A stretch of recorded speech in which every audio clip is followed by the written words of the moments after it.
I'm going to open with the Shanti Mantra. So this is a prayer that people normally recite before they are studying the Shastras, the scriptures. And I felt that was just perfect for this session. It asks for us to be able to work together in deep concentration, to be filled with brilliance, and to be devoid of conflict due to our ignorance. And ultimately, it asks for peace. Om Sahanau Vavatu Sahanau Punaktu Sahaviryam Karavavahe Tejasvinav Mastu Mavid Vishavahe. Om Shanti, Shanti, Shanti.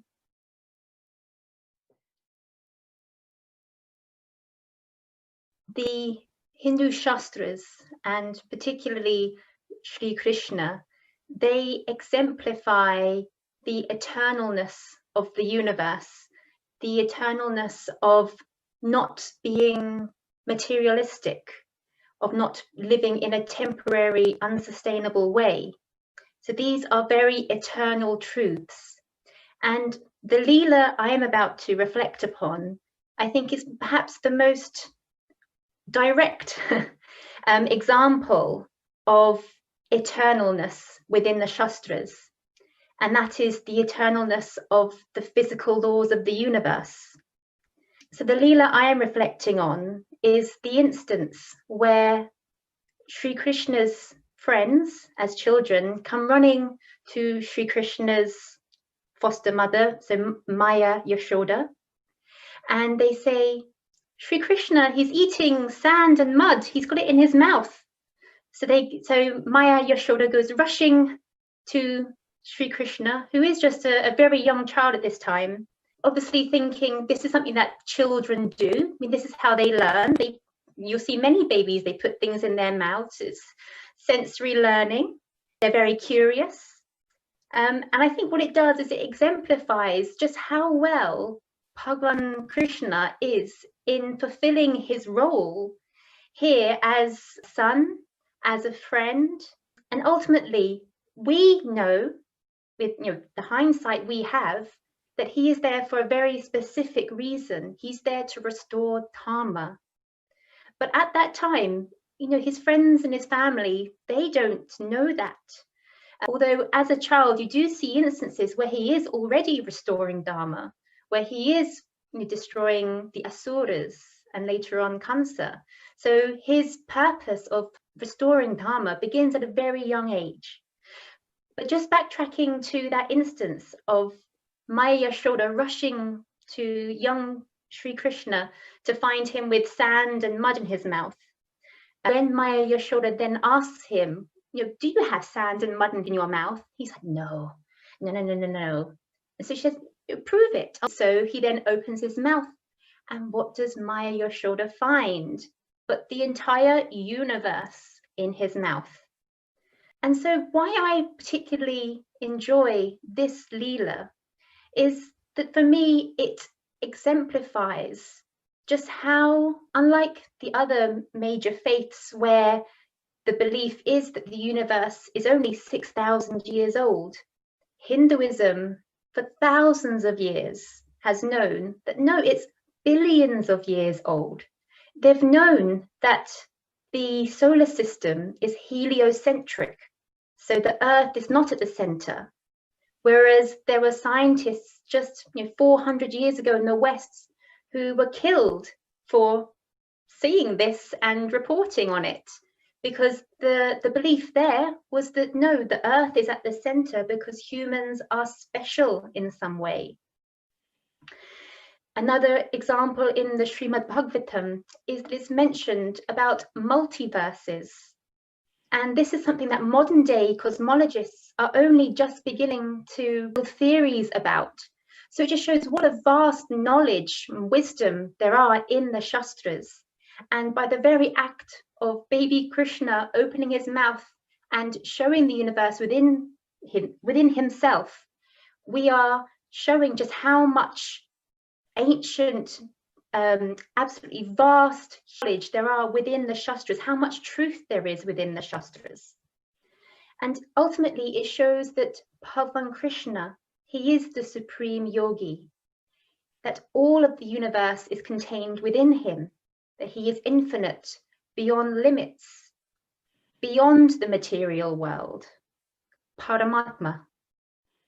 And he's done this in this very humbling way. In fact, he helps Maya Yashoda to forget that she has witnessed this amazing sight of seeing the universe within her baby son's mouth, so that she can once again love him as her son, that she doesn't feel distanced towards him because he is Bhagwan and that she should be submissive to him. No, he wants her to love him as a son. And he does all of this in a very playful way. Compare this again to many of the other major religions, where it's, God saying, I am the only God, you must only worship me in this particular way. Bhagwan Krishna is not saying this at all. He's wanting us to worship him, but to worship him with love. What does the Raas Leela represent to me? And to me, it represents the thing that I really love about Hinduism. And that is that it is spirituality infused with a love for life, for celebrating life, for the color of life. And that's something I really noticed the very first time I visited India. It's just how colorful it is. And you have to look at the peacock feather on Sri Krishna's forehead. It has all the colors of the world. Another way in which it celebrates life is how it celebrates life through music and through dance. So Sri Krishna, his favorite instrument is the bansuri, the flute, and it makes the sweetest sound. And it attracts all the people around him so that they start dancing, completely mesmerized in the sweet sound of Bhagwan Krishna's bansuri flute. And one of the things I really appreciated is that before I came to understand what is Hinduism, I've always loved music and dance. I've always found it very impactful, very potent. And since learning about Hinduism, becoming a Hindu, it now makes so much sense to me that music and dance, they are forms of expression, of devotion, of worship. It's just so beautiful. You only have to look at Carnatic music from southern India to know it is the most complex, it is the most complete. You have to look at Bharatanatyam dance to see just how meaningful it is.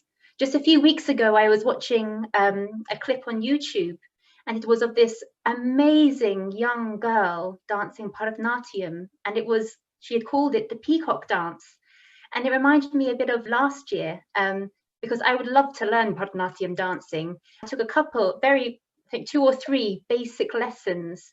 And one of the things that really stood with me was some of the mudras, including the peacock mudra, Mayura.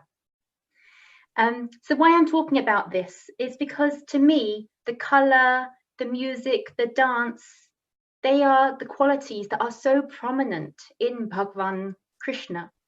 And obviously, Bhagwan embodies all of the infinite qualities that could possibly exist, absolutely infinite.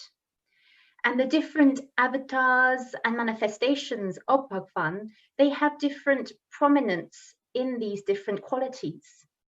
And it's not to say that any avatar or manifestation is any greater or lesser than any other, because ultimately infinity plus 1 is still infinity, infinity plus 2 is still infinity, and in the case of Bhagwan Krishna, infinity plus 4 is still infinity, because there are 4 qualities of Bhagwan Krishna that are very prominent in him. The first is the sweetness of his form, the sweetness of the way he looks, the way he walks, the way he talks, the way he eats, the way he does everything. The second is the sweetness of his pastimes, the sweetness of him being the Makkan Kaur, of him breaking pots, of him making a mess in Maya Yashoda's house. The third is the sweetness of his associations with his friends, with his family, with Radhaji. None of them can believe that he is Bhagwan because they love him so much. They are so immersed in him. They can't imagine he is Bhagwan, in which case they would feel, slightly perhaps they should surrender to him, that they should be distant from him. No, they want to embrace him all the more because they see him entirely as their son, as their friend. The fourth quality that Bhagwan Krishna absolutely epitomizes is how he can be so sweet and yet at the same time contrast that by being the absolute Dharma warrior. So as we know, the Bhagavad Gita is what Sri Krishna recites on the battlefield of the Mahabharata. And then in this way, he is the role model for us all, because we all need to fight adharma. If any of us tries to be neutral, then actually you are siding with adharma.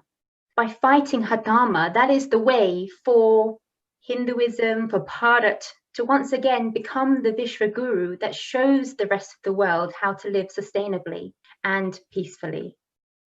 Om Shanti.